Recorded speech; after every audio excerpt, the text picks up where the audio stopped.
আর background কিন্তু তোর থেকেও বড় আর মজবুত, কি তাই না হাতি ভাই? প্লেট দাও। আরে আমি ঘুমাবো না, খাবো। খাবার দাও।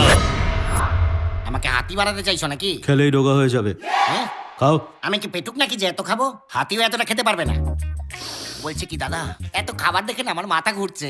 এই জিলিপি, হ্যাঁ? আমি মানুষকে খুব ভালোবেসে খাবার খাওয়াই। পুরো খাবার যে শেষ না করতে পারে তাকে আমি শেষ করব।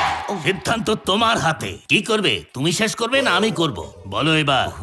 মনে হচ্ছে এদের মার্ডারের এটা নতুন স্টাইল, অন্যরা মেরে মেরে মারে আর এটা খাইয়ে খাইয়ে। কি হলো?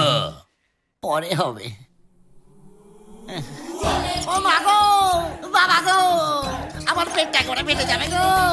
পেট ফেটে গেলে আমি মরে যাব, আমি মেশিনে আটকে যাব। আরে এত খাবার কেউ খায় নাকি? এত খাবার খেলেন কিভাবে? ইচ্ছে করে খাইনি, চাপে পড়ে খেয়েছি। জানি কারণটা অন্য কিছু। সত্যি কথা বলুন না।